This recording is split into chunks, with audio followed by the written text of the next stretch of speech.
Bonjour chers élèves de première STMG1, ce sera la dernière vidéo avant les vacances puisque je me réserverai la conclusion pour la reprise après les vacances de Noël et une fois que les travaux seront faits.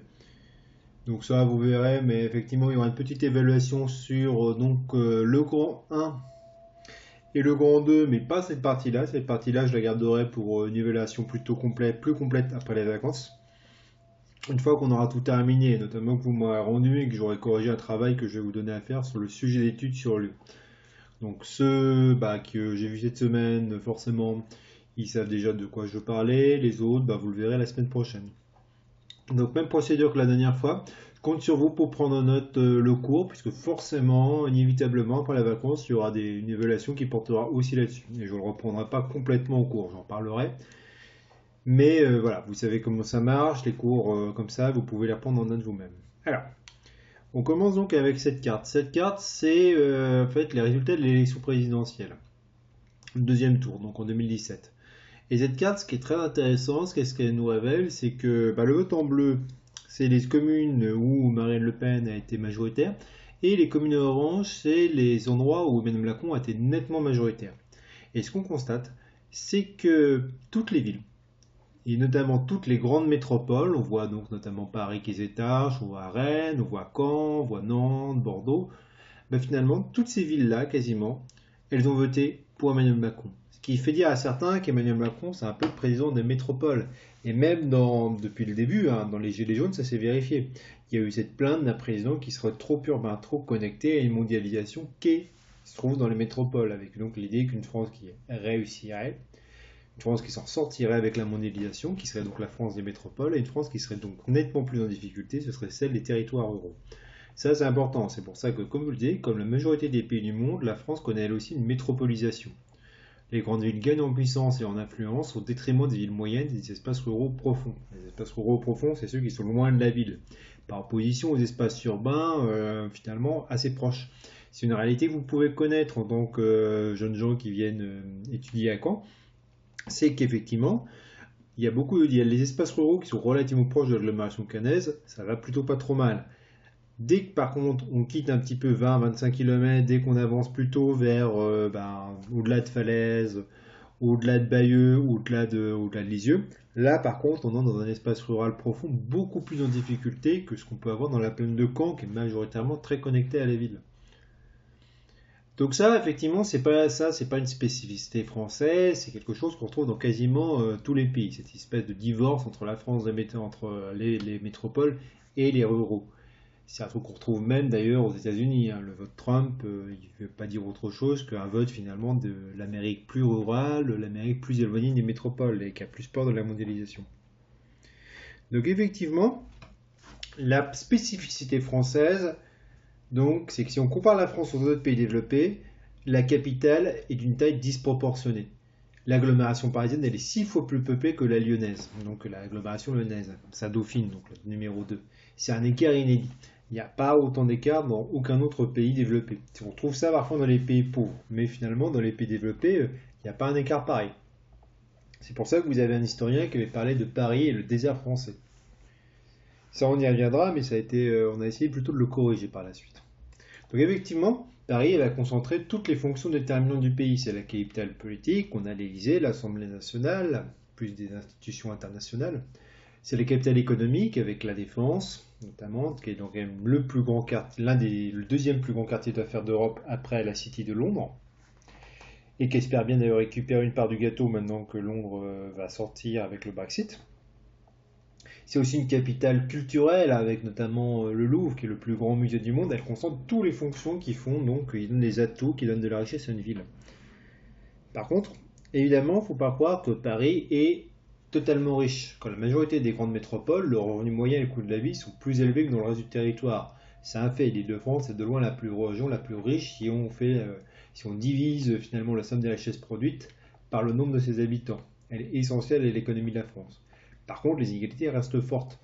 Le revenu moyen à Paris, où on a essentiellement des cadres, des professions libérales, des professions culturelles, des gens extrêmement bien payés, En fait, ils sont deux, ces revenus, donc ça en fait le premier département français. C'est 2 fois plus élevé que celui de la Seine-Saint-Denis, celui du nord-est de Paris, qui est le 93e et qui fait partie des 3 derniers départements métropolitains du classement. Derrière, on a les départements donc d'outre-mer.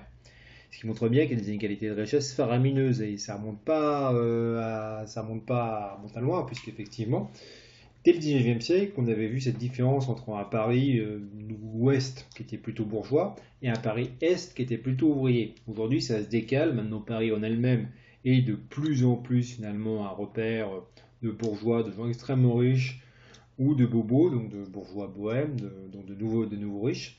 Et que par contre, on a finalement les catégories populaires qui sont de plus en plus repoussées vers la périphérie, et parfois même au-delà des frontières de l'Île-de-France, notamment dans le sud de la Picardie par exemple.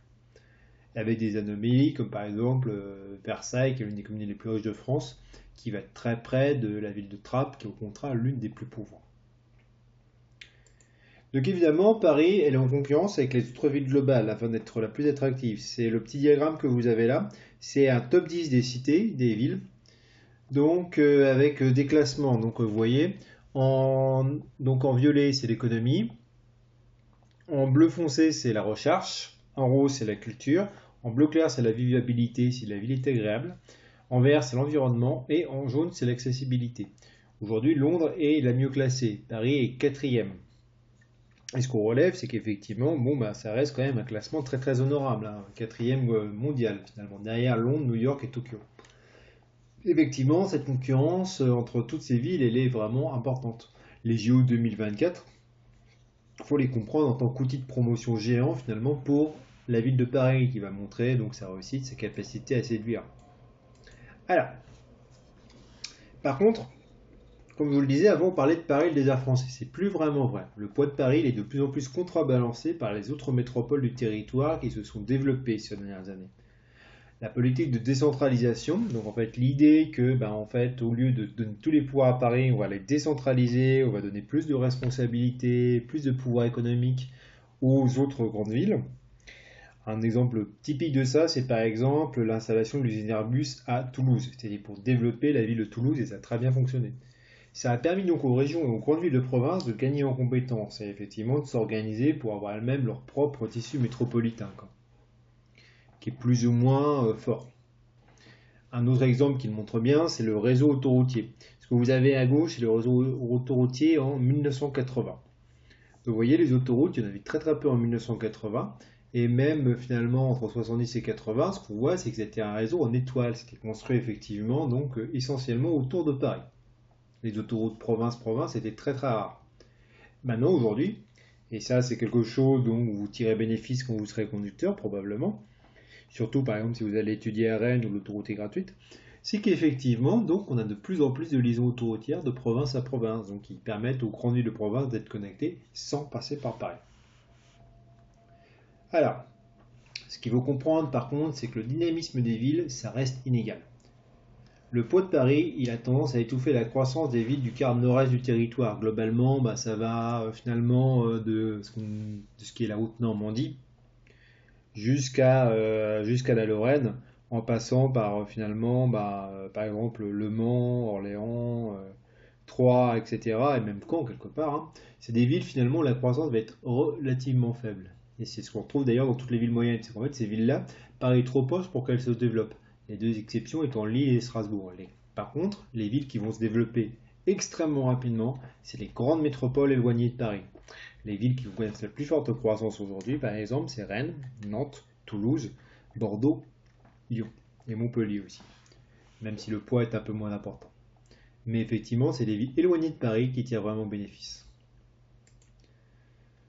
Donc, comme de nombreux pays, la France elle a favorisé le développement de la périurbanisation. Donc, périurbanisation, c'est l'idée que c'est la périphérie qui va être de plus en plus urbanisée, qui va abriter la majorité de la population.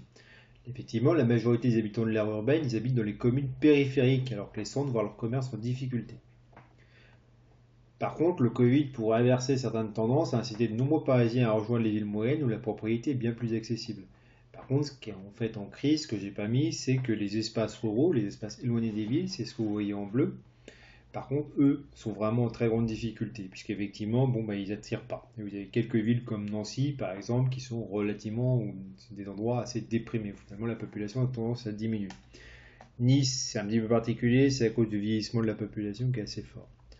Donc voilà, c'est la dernière fois que je vous prends pour le distanciel avant les vacances. Donc ça fera le grand 3, je mettrai un QCM en ligne de toute façon pour le grand 2 et le grand 3. Je vous remercie de m'avoir écouté, je vous dis à bientôt. Au revoir.